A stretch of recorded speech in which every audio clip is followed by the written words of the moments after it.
մատնանշված հարցերին նախ հարկ եմ համարում նշել, որ Քեչական կոմիտեի նախագահի ամենօրյա ուշադրության կենտրոնում է կիբերհանցագործությունների զգուշած անձանց իրավունքները։ Այդ համատեքստում վարույթ իրականացնող մարմինը իրականացնում է համապատասխան ապաստան եւ այլ վարույթային գործողությունները հանցագործություն կատարած անձանց հայտնաբերելու, այդ թվում նաեւ հանցագործություն զգուշած անձանց իրավունքները վերականգնելու ուղղությամբ։ Ինչ վերաբերում է այն հանգամանքին, թե քաղաքացիների դուրս քաղաքացիների իրավունքները պաշտպանված չեն։ Այդ նշված հանգամանքի հետ կապված կարող եմ մատնանշել, որ վարույթ կիբերհանցագործության ֆունկցիան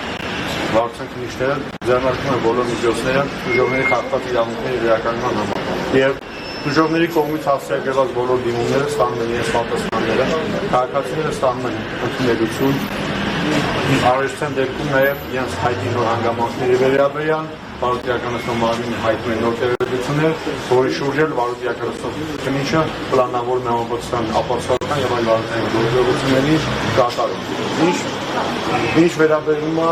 այն հարցադրմանը, որ վարույթ իրականացնող մարմինը պետք է միջոցներ ձեռնարկի զգուշած անձանց հանցագործության պատճառված վնասի վերականգնման ուղղությամբ։ Այդ համատեքստում հարկ է մատնանշել, որ Քեադատավարական կառուցակարգերի կիրառմամբ նախ պետք է վարույթ իրականացնող մարմինը բացահայտի հանցագործություն կատարող անձանց, որից հետո նոր միջոցներ ձեռնարկի այդ եղանակով։ Այսինքն տրամաբանական շրջան, իսկ որպես քննիչ ձեզ մի հարց արգելից, դուք չեք կարծում, որ այս հանցագործությունները նոր հանցատեսակներ են եւ քաղաքացիների իրավունքները չեն վերականգնվում հին օրենքներով եւ հին մեթոդներով։ Չարժի արդյոք նոր ենթաօրենս դրական կետեր կամ նոր լուծումներ, որպեսզի քաղաքացիները հասնեն իրանց իրավունքներին եւ հասնեն արդյունքների։ Այս հանցագործությունների դեպքում այդ ձեր ասած մեթոդները կիրառելու արդյունքում մենք ունենք մի իրավիճակ, որ որևէ քաղաքացու ֆինանսական իրավունքները չեն վերականգնվում։ Դուք կատեգորիկ կերպով նշում եք, որ որևէ քաղաքացու իրավունքները չեն վերականգնել, սակայն չեմ ցանկանում մատնանշել կոնկրետ իրական վարույթներ, բայց մի շարք իրական վարույթներով բացահայտվել են հանցան կատարած անձիկ, վերջինների ներկայացվել է մեղադրանք, այդ թվում նաև կոնկրետ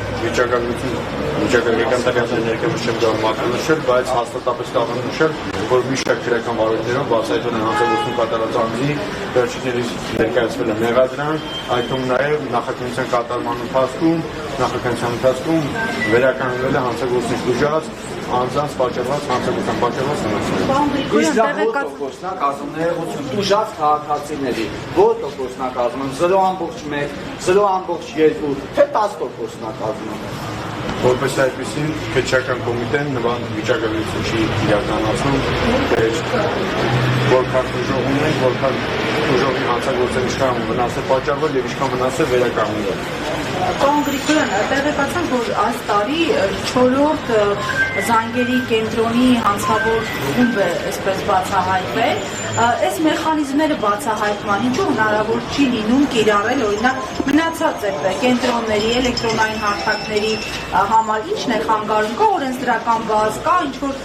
գործունեությանը խոչընդոտող հանգամանք օբյեկտիվ, որ չի ստացվում, ասենք տարվա մեջ մենք հենց այս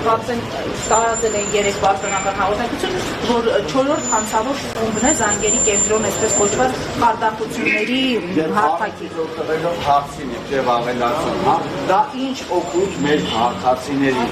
Հայաստանի Հանրապետության քաղաքացին որտեղ այս դեպքում օգտվում, եթե զանգերի կենտրոնները բացահայտվում են եւ պարզվում է, որ դրանք գործել են, ասենք, Եվրոպայում, որ աշխատելով Հայաստանում Եվրոպայի քաղաքացիների համար ծուղակ են պատրաստել եւ Եվրոպայի քաղաքացիներին են հավաքում։ Հիմա մեր քաղաքացիները հույս են բացում, որ 4-րդ դեպքն արդեն բացահայտվել, ուզում եմ նշանակում է հոգ կբռնեն արդեն մեր դիմաները կվերադառնան սա մի հատ եւ Զարաջան ներողություն երկրորդ հարցնել եմ ես ուզում բացատրեմ։ Եթե մեր պատկան մարմինները, մեր ուժային կառույցները դուք եթե տեղյակ եք, որ Հայաստանի Հանրապետությունում արկայա ներկա պահին նման հանցագործություններ ապա այդ կայքերը,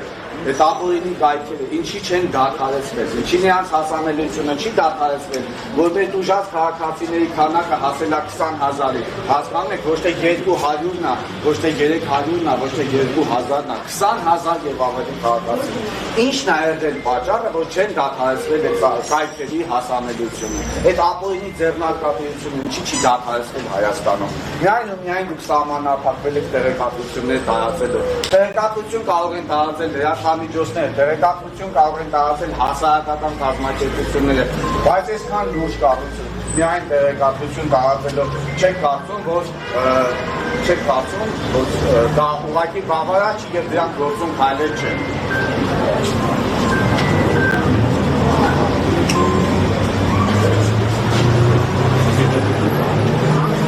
Անդրադառնալով զանգերի կենտրոնների միջոցով կատարված հանցագործների կատարմանը, այս հանցագործների առանձնահատկությունը կայանում են անում, որ եթե նախընտրության ընթացքում բացահայտվում է զանգերի կենտրոնի գործունեություն, որը գործունեություն իրականացնում է Հայաստանի Հանրապետությունում, ապա վերջիններիցս գործողություններից ուժածանձիկ հանդիսանում են արտերկրի բնակիչներ։ Եվ նույնը վերաբերում է նաև մեր բարույթին իրականացող քրեական բարույթին, որով ունենք բազմաթիվ ուժողներ, վիշապ հանցագործությունը որպես այդպիսին կատարվում է արտերկրից։ Որպեսզի պայմաններում հանցագործության բացահայտման ուղղված միջոցները թեկուզ եւ կատարում են մեծատավալ ապացուցական եւ այլ բարույթային գործողություններ, սակայն հանցագործության բացահայտումը ինքնին ենթադրում է միմյանց փոխկապակցված մի շարք բանկային գաղտնիքով տեղեկություններ ստացում, այդպես նաեւ փոխհամագործակցություն արտերկրների գործընկերների հետ, իրավական օգնության շրջանակներում եւ այլ միջոցներով։ Հատկաց ձևավորված պրակտիկա միջազգային փոխհամագործակցության տեսանկյունից այս արտերի շրջանակում։ Միջազգային փոխհամագործակցության շրջանակներով մենք ուղարկում ենք այն հանցագործի ուժածանձիկ, որ մատնանշում են այն կայքերը, որում հասանելիություն են ստացել, որտեղ լրացվել են իրենց տվյալները, այդ միջոցով արտասահմանյան գործընկերները մեզ պետք է տեղեկատվություն տրամադրեն, թե հիշալ եղանակով հանցագործեն եւ կատարում իրենց մոտ բացահայտվել է, թե ոչ։ Քանի որ նույն եղանակով, երբ որ մեր մոտ զանգերի կենտրոններով բացահայտվում է հանցագործության կատարում, մենք այդ տեղեկատվությունը փոխանցում ենք արտասահմանյան երկրներին, որպեսզի պարզենք այնտեղից հանցագործից դուրս անձանց ինքնությունները, որպեսզի դատաբարական գործիքակազմի իրավունքներ միջոցներ ձեռնարկենք այդ անձանց իրավունքների խախտած իրավունքների վերականգնման ուղղությամբ։